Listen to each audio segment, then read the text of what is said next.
Hello you wonderful people, my name is Known and welcome back to another episode of Music Monday. I am finally back, and I'm going to be coming back hard with a punk band named the Lillingtons.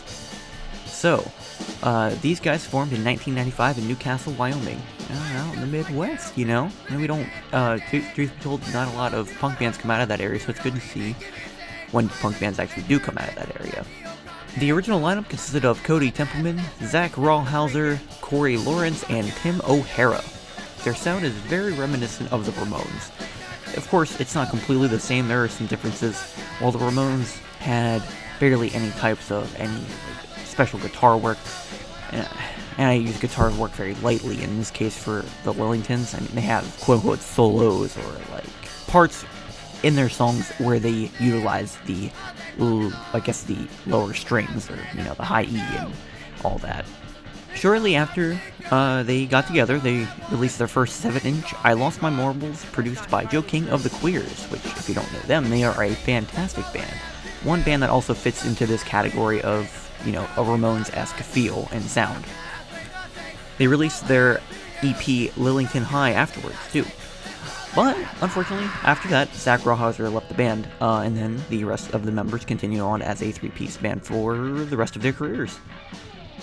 The first album, Shit Outta Luck, was released in 1996 by Clearview Records. All of the songs from Lillington High EP made it onto the album, but no songs from I Lost My Marbles made it onto the album. The album features songs with lyrics ranging from girls to problems with friends, even to being abducted by a UFO. While the lyrics leave more to be desired to some, their simplicity really fits well.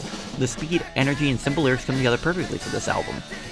My favorite songs in this album definitely have to be the opening song, Lillington High. There's another song called Kevin is Lunatic, which is very fast-paced, and I really like that about this type of music. And I Got Abducted by UFO just because of how different it is from the other songs on the album. A year later, they did a split with a band called Nothing Cool, and I would like to say that this was a good split, at least on the Lillington side, but it was just fairly average. It contained a lot of the style that Shit Outta Luck had, but it didn't have as much of the oomph that it had. And unfortunately, that made the split really lackluster, at least on the Lillington side. With their own money, the band started working on their next album with producer Mass Giorgini. Giorgini was a pretty popular producer, at least in the punk community. I looked at his repertoire. He had worked with a lot of bands, I believe the Queers, the Screeching Weasel, but I know for a fact that he did work with Green Day at one point. Because of his input as a producer and the band's expertise at this point, they were able to come out with an album called Death by Television. It was released in 1999 by Panic Button Records. Most of their songs had really sci-fi and retro themes to them, which actually really helped give this album something new to show, and that's one reason why it was so great. The energy and speed that they had in their last album, once again, are still there. In fact, I think to an extent, sometimes it's a little more, at least in some parts of it, sometimes it's a little less, but I think it's fairly balanced out, especially with this lyrical style that they came up with. So for this album, I'd say Don't Trust the Humanoids. It's the second song on the album. It's fantastic, because it's really basic, you know, it's not... it's really just straight to the point, and that's one reason why I like it. X-Ray Specs is another great song. That one uses, you know, the X-Ray Specs that people always think of, you know, like the ones from the 50s and 60s that were like, you know, super outrageously cool and all that, and, you know, uses it in a way to talk about people's bullshit, which I just think is awesome. And then Phantom Maggot, which is another, you know, it's another great song on there, is talking about a maggot who is going to become a superhero. I mean, there's nothing more to be said. So eventually, drummer Tim O'Hara left and was replaced by Scott. Just Scott. From everywhere I looked, I couldn't even find his last name. I probably missed one or two places that I could have found it at, but as far as I know, it's just Scott. So after some heavy touring for 2 years, they teamed up with Giorgini again for another album. This one was called The Back Channel Broadcast, and it would be released in 2001. So instead of the sci-fi and retro themes, this one would be focused on a spy theme. Unlike the other albums, this one, to me, is most consistent in its delivery. The one downfall of it, though, I think the songs are just way too short, and they average about 1 minute and 54 seconds. And that's only because some of the other songs are just a little bit longer, but they have some songs that are like 30 seconds, 40 seconds, 50 seconds, which, as great as they are, it sucks because this album is so good. My favorite songs in this album have to be Final Transmission, mainly because this song is a great way to open up the album. It gets you right into the action and lets you know what the rest of the album is going to be like. The second song that I think is worth a mention is Wait It Out. The main reason, besides it being a fairly well-written song and very basic, down to the core of what punk should be, or what punk is, I'm not the punk rock police, so punk can be whatever you want it. Anyways, it was co-written by Screeching Weasel lead vocalist Ben Foster, or Ben Weasel, whatever you want to call him.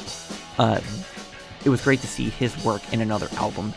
The last song I'd like to mention is 6 Ways to Die. It was super fast and super great way to end the album. It just really puts you into where you needed to be as the album came to a close, and that was really, I thought that was no better way to end that album with the songs that were on the album. Shortly after the album came out, they went on hiatus. Cody went on to join fellow Wyoming band Teenage Bottle Rocket. Fortunately though, the Lillingtons would reconvene in 2006 to release their last album to date, The Too Late Show. This album to me is pretty much a combination of Death by Television and the Back Channel broadcast, in all of the best ways. It continues to bring the energy and the speed that they have in their previous releases. Cody's vocals have noticeably changed.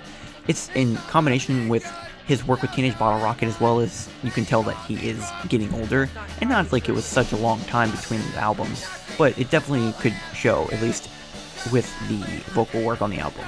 My favorite songs on this album would definitely have to be All I Hear Is Static. This song really goes back to their old album, and that's one thing that I really liked about it, because it shows a lot of what Shit Outta Luck had to offer in a much better way.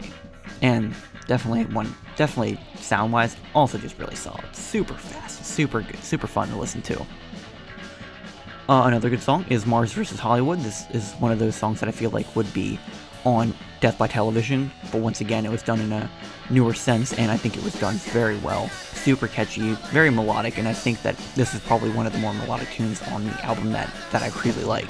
The third song I'd like to mention is Do It USSR, not only because it's really fast, really energetic. The lyrical style really brings back a lot of what the Back Channel broadcast had, and I love that album so much, so this was really good to hear on this newer album. Due to members of the band having commitments with other bands, they did not tour in support of the album. They once again went on hiatus shortly after the release of it, but they came back in 2013 to play at Riot Fest. Afterwards, they played a Northeast tour in the US in 2014. Well, that's about all I gotta say about the Lillingtons. I've been listening to these guys a lot lately, as the music that my roommate's been making has been very similar to it in a lot of ways. Plus, it just really helps me get through my exercising. I hope you guys enjoyed this episode, and I hope you look forward to the next Music Monday and Gamesition. Thank you for watching, have a pleasant rest of your day, and peace out, Girl Scouts.